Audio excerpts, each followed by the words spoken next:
I'm Paul Kitson, Head of Pension Consulting in the UK at EY. I'm delighted to welcome you to episode 4 of Reimagining Pensions, the podcast where we talk to movers and shakers in the industry who are doing amazing things in our pensions ecosystem. As always, I'm joined by my co-host, Charlotte Moore. Hi, I'm Charlotte Moore, award-winning journalist and co-founder of Moore Squared Communications. Delighted to be back on the show. Thank you, Charlotte. And as our guest on this episode, I could not think of a better guest to have right now, given everything that's going on in the industry that we're going to talk about. Patrick Heath-Lay, CEO of People's Partnership. Welcome, Patrick. Hello. Hi, Charlotte. Hello, Paul. Nice to be here. Great to have you on the show. No, I'm really looking forward to the discussion, actually. Like you say, there's no better time, I think, to be in and around the pensions industry right now.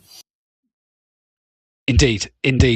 Well, maybe let's start there, right? Obviously, Patrick, as CEO of People's Partnership, you're a fundamental part of the DC pensions landscape. Obviously, an area that's changing a lot with the pension schemes bill and various other kind of changes coming through the regulatory system. It would be great maybe to sort of get some of your thoughts from there. And I hope you don't mind me saying, your backstory is pretty amazing, having worked from pretty much the shop floor, as I understand it, all the way up to your role now as CEO. I, as I say, cannot think of a better person who has a greater insight on our industry than you, giving your vantage point as you've sort of traveled through People's Partnership. So, yeah, I mean, the question is almost where to start. Should we start with consolidation? That's obviously one of the big areas for DC. Obviously, People's Partnership is already very significant. I think, if I've got it right, Patrick, am I wrong? You celebrated passing your 40 billion milestone recently. Yes, So obviously you're well past the 25 billion hurdle. But yeah, I'd love to get your thoughts and insight on how you think that part, the consolidation part, will shape our industry.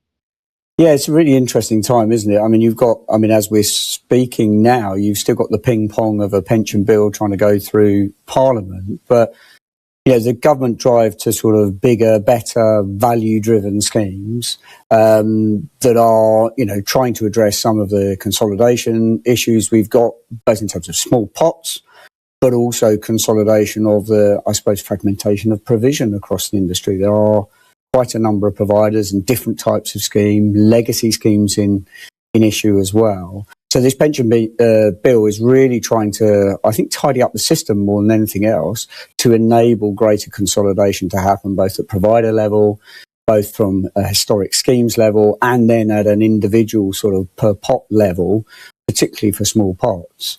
So I think, there's a great enablement that's coming through that should allow the industry to go on probably a decade of consolidation, I would say, and some much needed changes within that bill.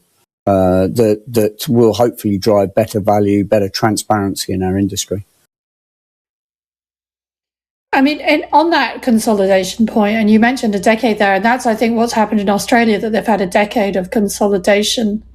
Does that kind of discombobulate things? Because that's a lot to do to try and drive consolidation at the same time as thinking about value for money. And, those two things could push providers in different directions. People who want to reach that 25 billion could be thinking about building up market share by any means necessary, which usually means cutting costs. And value for money obviously is trying to get away from that very low cost environment. If we have that decade of consolidation, does that mean that we have a lost 10 years where value for money doesn't really come into play? I don't think so. I don't see it that way. I think value for money is a great enabler to understand how that system is changing over time. So actually, if you think about it at the moment, you just do not have the ability to judge schemes based on performance. There's no transparency to what's happening to millions of savers that are stuck in schemes actually that you would consider maybe legacy. So it's a real need, I think, to get value for money landed in a way that enables you to track consolidation in the right way. Consolidation is needed, I think, just generally because of fragmentation in provision, but more than that, there's just too many, I think, different ways people can save at the moment. And I think if you want bigger, better, value-driven schemes that have the ability to deploy assets in a particular way, and obviously that's a big part of the government sort of direction here, then you do need bigger pools of capital that have the ability to deploy that. And the fragmentation in the market simply doesn't enable some of the innovation that might be considered, in that sort of thrust for private markets as government is looking for. So I think as you go through consolidation, having that temperature test of value for money to understand what's happening in that landscape is a really important thing. And moving them apart and considering them two different things, I think would be perhaps more dangerous. Is there a danger though? I mean, I understand what you're saying, that there isn't a way to compare schemes' performance at the moment. But is there a danger that you end up with kind of people consolidating around a benchmark and you get a lot of herding in terms of investment portfolio and actually it strangles innovation? I do understand the importance of having it there, but could it be counterproductive in the innovative states? That double whammy of consolidating players to maybe 5, 6, 7, 8 players plus the value for money could end up with a sort of a very beige pension landscape in the future. Is that a danger? Oh, a very beige pension landscape. That's interesting in such an exciting environment. Look, I think, it's a really interesting point. I think we've got a number of phases. I mean, it's absolutely true that whilst we have so much potential consolidation, we talked about a decade of consolidation, it is quite difficult to think about value for money that then brings about consequences for providers if they're not in the right place almost instantly. I think you have to think about the amount of transition that's going to be happening around provision in the market to think about actually, the way I think about it is the first stage is to get visibility. The second stage might be to think about then what are the consequences of that. And I think as schemes are developing some of their that landscape, their solutions, trying to deal with perhaps legacy arrangements, we need to afford some time for providers that will exist in the market that are going to be scale to go through transitions and deploy their plans and put them in place. So that's a really important point. I think the two things, we just have to think about value for money as not necessarily having immediate consequences, but really supporting development of the industry so that people have plans in place. The second point about herding, I think, is important. I think it's inevitable. If you start suggesting that actually there is a need for the market to be more transparent in the way it operates, then I think it is inevitable that people will start to corral around a particular performance approach, whatever is decided, over time. What you want to do is engineer the system in a way that is around the best of approach, i.e. you're moving towards what really good value looks like rather than herding around the sort of lower characteristics of value as well. So I think it's inevitable. Most places, you've seen it in Australia, maybe wouldn't agree with everything that's there, but some form of herding around a performance test, some form of herding around what generally agreed performance looks like is the right direction. But I think it'll take some time before we're there.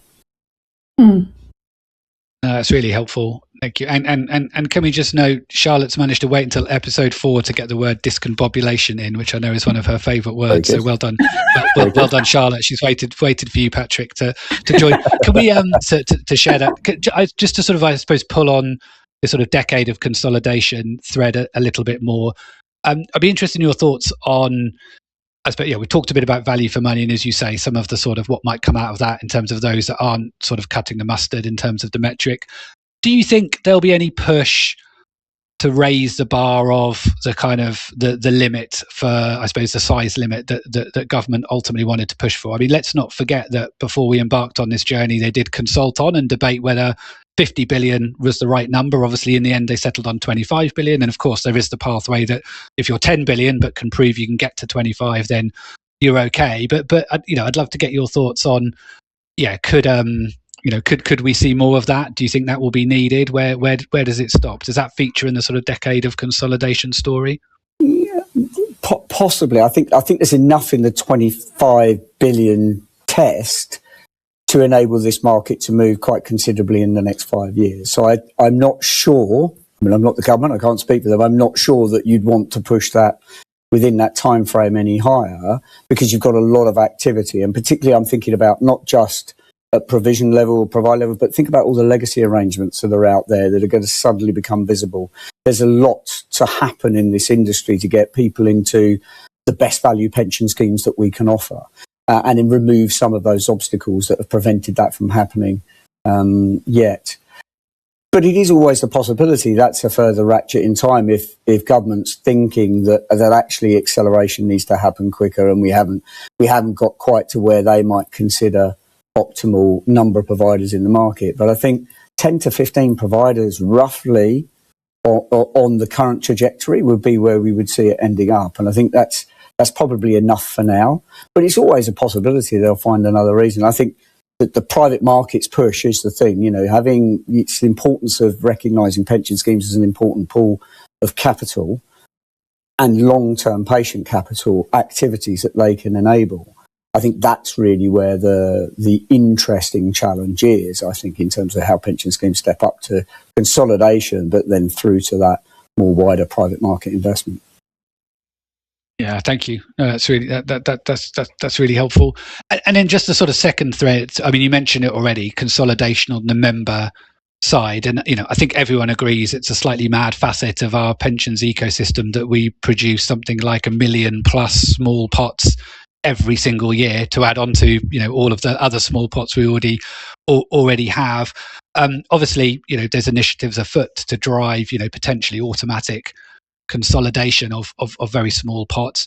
I'd love to get, again, you're having lived through all stages of a large DC provider, your thoughts on that. I guess a number of us bear the scars of getting dashboards up and running. How likely are we in a reasonable period of time to achieve what I guess people would all agree would be a sensible thing around getting pot sizes more consolidated? And then I suppose if I can throw in an add-on question to that, if we get there, and I know this is something you and I have chatted about in the past, and therefore you've sort of built all of the infrastructure you need to do something like stapling or pot for life, however you want to think about it. Where does that take the industry in terms of potentially bringing workplace and retail much closer together? Sorry for a two-part question. Whenever I'm on a panel, I always tell people off for asking me those, but I'd love to get your thoughts, Patrick, on both of those. That's a couple of very big, broad areas, isn't it? I mean, look, the direction of travel on default consolidation, I think, is the right one for now. I think it is trying to ensure that we have a mechanism to make the system as efficient as possible in the consumer's interest.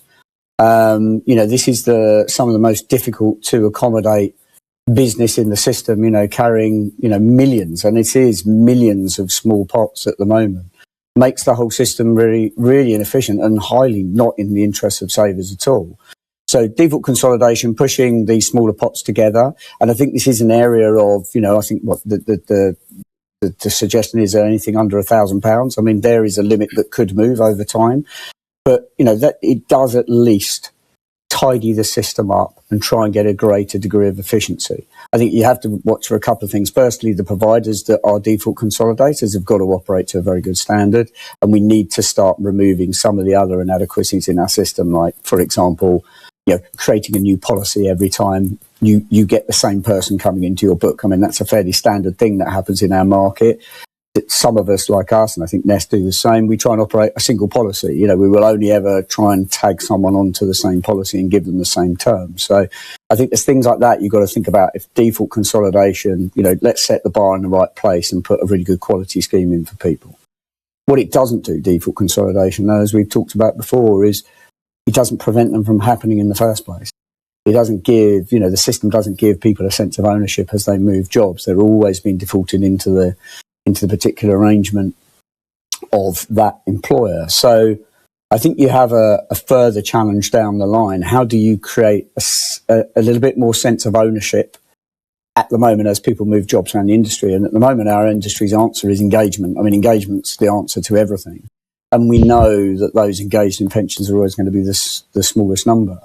So this is a fundamental redesign point of a system to me, which is beyond 2030. How do you redesign it where you can adopt whether it's a stapling approach or whether it's giving people the choice at the moment they land in another employment. Do you want to stick with the provider you got, or do you want to go into the default arrangement? Doing that in a way that doesn't disturb auto enrolment, still creates that inertia, but allows people to have a greater sense of ownership as they move jobs. That, I think, would be a positive. But clearly we need investment in industry infrastructure to do that.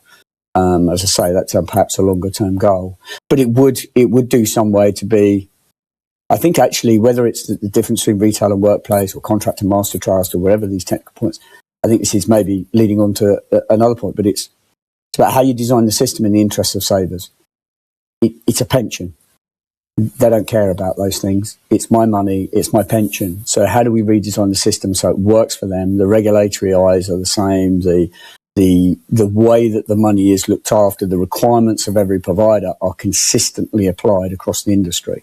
I think if you can move to that, and then you allow some of that enablement of sticking with the provider as you move in your employment. So I think then you're starting to get to a system that by default is doing the right thing for people, even if they don't engage. That is a really, really positive step forward. You mentioned there sort of master trust and contracted out, and you've talked about legacy as well, which obviously is mainly housed within contracted out. You talked about this pot consolidation. Do you think master trusts are going to be, I mean, at the moment they are the winners. You're seeing a lot of sole trusteeships and trustee-based schemes funneling into master trusts. Do you think that contracted out business will die off over time? I know you might have a vested interest in this question, given that you run a fairly large master trust, but how do you see that kind of that competition between contracted out and master trusts developing over time? Look, it's a really interesting. I mean, you've seen the rise of the master trust, if you like, as a response to auto-enrolment. I think largely because it's the most efficient vehicle for actually deploying that, particularly in hard-to-pension environments. Obviously, most of the contract-based book was there because that's the pension system that predated auto-enrolment. I think there's actually an interesting challenge. I think if you're an insurance company at the moment, you will, through this build, have a genuine choice, I think, in terms of which model you would adopt. If you're going to consolidate towards it, are you going to consolidate to a master trust vehicle, or are you going to stick at consolidating within contract-based books? That to me, I think the jury's out. I honestly don't know how, if I were an insurance company, I would view it. I know how I view it, which is master trust is the superior vehicle. In my opinion, it is the most flexible in terms of dealing with some of the challenges you have from employment environments. I think you have the right degree of independent oversight, and that's really important, with the powers to make a difference in the interests of savers. So I think it's the right model for a system that needs to do more for people because they're not going to make these decisions themselves. I mean, it's just proven. People are following the system of saving. And I think this is where the industry has to hold a mirror up to itself and actually say, you know what, we have to amend the way we work as an industry, or the way we show up, to work more in the interest of those people that aren't going to engage. It's the same point I made earlier. So I think, I think Master Trust is a superior vehicle for doing that. But it's going to be interesting with the enablement that the bill has to see how others in the market, other providers perhaps react to that. Yeah, and the government didn't decide to push insurance companies to consolidate into a master trust either, which they could have opted for as well.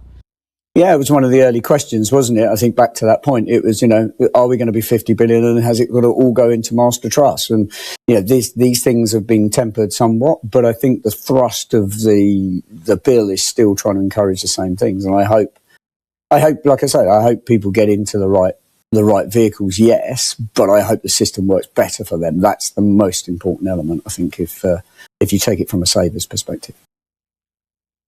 And all of that, Patrick, I mean, that will help with, the adequacy challenge that we know, we know we have, and we know is going to become more visible as, DC generation, the auto enrollment only generation come through to retirement. I suppose my question is, and obviously none of us want to sort of, front run where the Pensions Commission, may get to, but is that going to be enough? Are we going to have to face the reality that people are just going to need to save more? Obviously, some would say, we've missed a trick over the last sort of 10 to 15 years, not, slowly ratcheting up minimum auto enrollment rates in the way that perhaps was done a bit more effectively in Australia and other places. But, is that just a reality that we have to recognize that ultimately all of these things will help, value for money will help, but, inevitably people are going to need to sort of contribute more, or, not necessarily so. Love to get your thoughts. Again, I mean, it makes for an interesting time, doesn't it? I mean, the commission work is really, really important because I think it should set the scene for that next decade, and that's really the key output for me. I think you can see in the conversations the success that automatic enrolment has meant that people are trying to get automatic enrolment to solve many other issues at the same time. Home ownership, sidecar savings. There's lots of interesting conversations that are coming as a result of the fundamental success. But as you point out, I think you can, and I think it's quite right, we should be getting the system more efficient and we should be dealing with the issues that this bill deals with.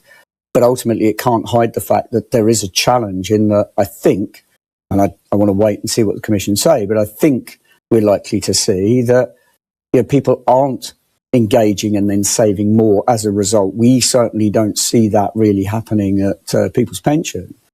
People are following the sort of requirement of the contribution level. So, I think if you already are recognising that people aren't saving enough, I think there will be probably little choice but to ratchet up contributions over time. And I hope this government will manage to get something laid down and set a little bit more in stone for that next decade, because that's really, really important.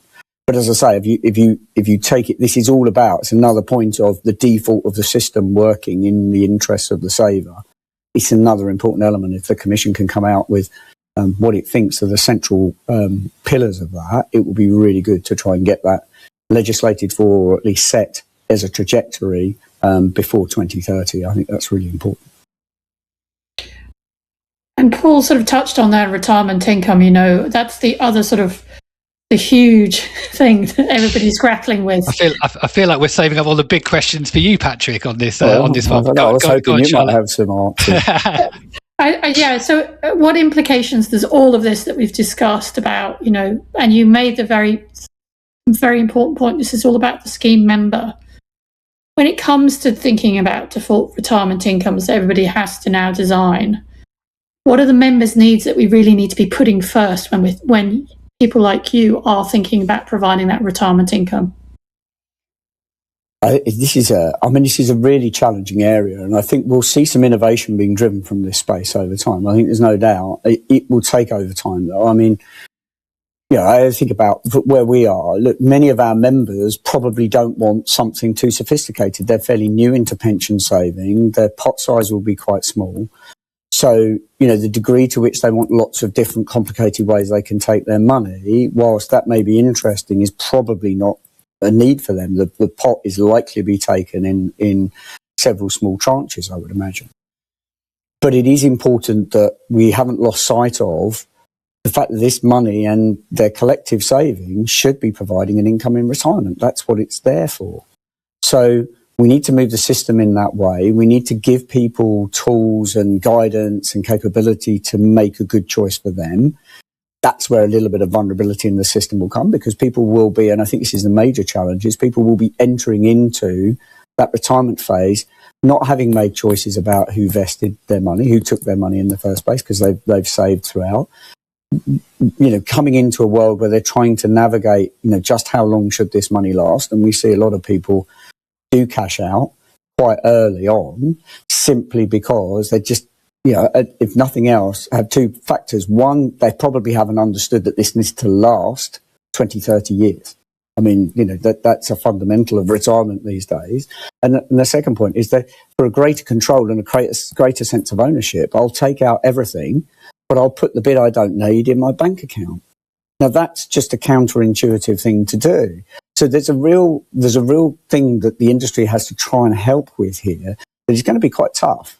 But a degree of engagement and innovation we can bring to that, I'm hopeful that we'll be able to help people make great decisions. But it's going to be a challenge because, as I say, pot sizes aren't probably significant enough at the moment to prevent people from doing that in short order.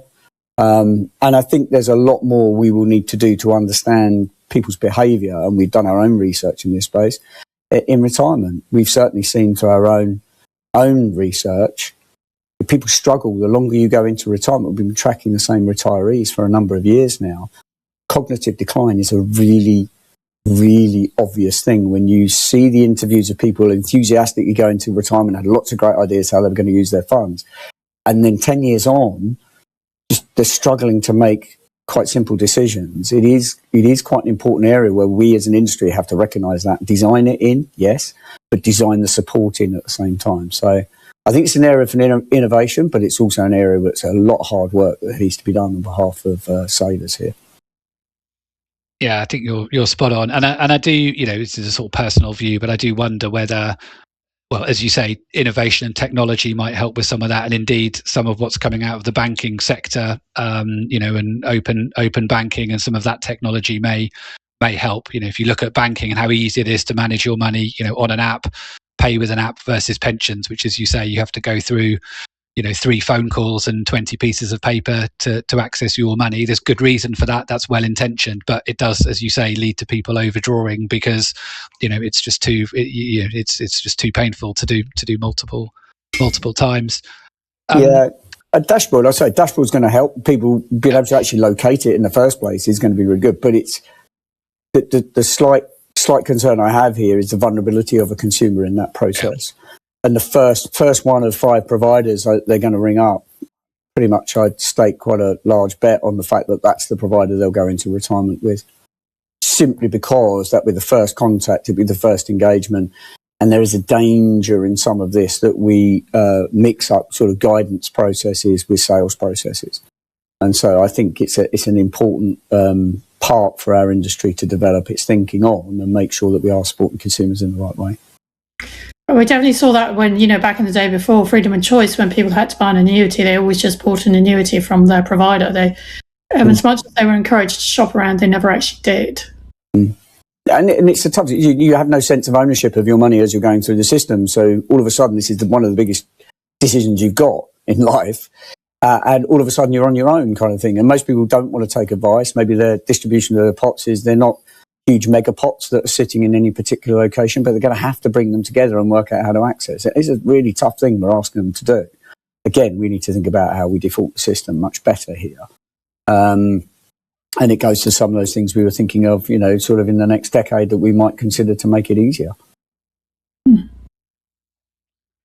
I think we're at the time, Patrick, where we ask the question, we ask all of our guests to answer. And I feel like, we've had such a wide conversation. There's a whole number of areas you could say, but it's our magic wand question. Right. So if you had one, Patrick, let's say you went to Hogwarts when you were younger and qualified as a chief wizard. Well, you're only allowed one, I'm afraid, but your kind of one wish with respect to the pensions industry, and it can be a wish for the future, something we wish we'd done in the past.